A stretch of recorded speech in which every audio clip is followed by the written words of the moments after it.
Oi, pessoal, eu sou Cunha Júnior, apresentador e repórter do programa Metrópolis. Eu tenho uma dica para vocês hoje aqui. É um livro que eu gostei muito de ler. Se chama Pavões Misteriosos, 1974 a 1983, a explosão da música pop no Brasil. Aqui está a capa, para vocês terem ideia. Pavões Misteriosos, que mostra... O André Barcinski é um jornalista bem conhecido em São Paulo. Ele fez um levantamento do que aconteceu na música brasileira exatamente nesses anos, entre 1974 e 1983, porque ele tem totalmente razão, não tem muito livro, não tem muita literatura, não tem muita informação sobre esta época. Porque se a gente quiser, assim, fazer uma pesquisa sobre bossa nova, sobre jovem guarda, sobre tropicalismo, sobre grandes festivais da música popular brasileira, você encontra muitos livros. Agora, sobre esse período, que foi 73, 74 até 1983, você encontra realmente pouca coisa. Parece que não aconteceu e não foram lançados bons discos, o que é mentira, né? Porque vários bons discos, por exemplo, do Raul Seixas, foram lançados nessa época, vários discos sensacionais do Jorge Ben, na época, Jorge Ben, hoje conhecido como Jorge Ben, já foram lançados nessa época, e ele escolheu o ano de 1974, porque foi o ano que o primeiro disco dos Secos e Molhados estourou no Brasil. Foi lançado em 73, mas foi em 1974 que o disco vendeu mais de 1 milhão de cópias. Foi uma coisa, imagina, para aquela época, um absurdo, né? Derrubou o Roberto Carlos das paradas. Há 10 anos o Roberto Carlos fazia sempre no primeiro lugar, esse disco derrubou, e ninguém soube até hoje por que esse disco fez tanto sucesso.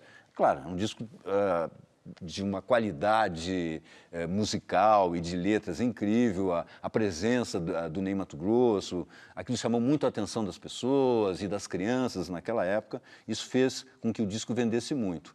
Mas então, aí começa a história desse período, através desse disco. E aí ele vai até 1983, que é quando o Rich, sabe o Rich? Lembra aquele Menina Veneno? Lembra da música Menina Veneno? Pois é. Foi quando o Rich lançou a música Menina Veneno.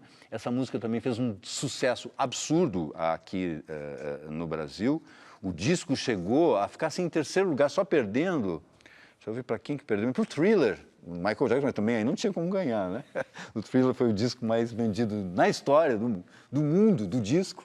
Mas o disco do Rich fez muito sucesso na época. Então, o Barcinski, o que ele faz? Ele conta a história da música, o que aconteceu na música brasileira nesse período, e que, infelizmente, tem pouca literatura. Então, é uma ótima dica para estudantes de jornalismo, estudantes de rádio, quem quiser se informar a respeito do que aconteceu na música popular brasileira nesses 10 anos. Tem até umas curiosidades que eu vi agora, não estou me lembrando.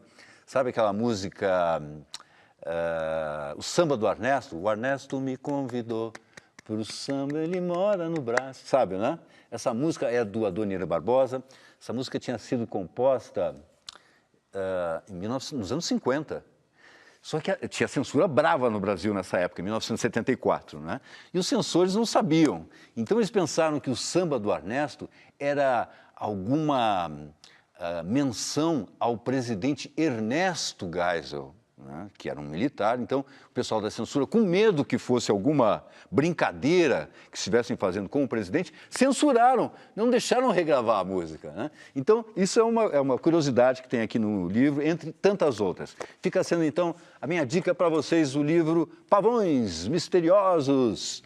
Até a próxima dica!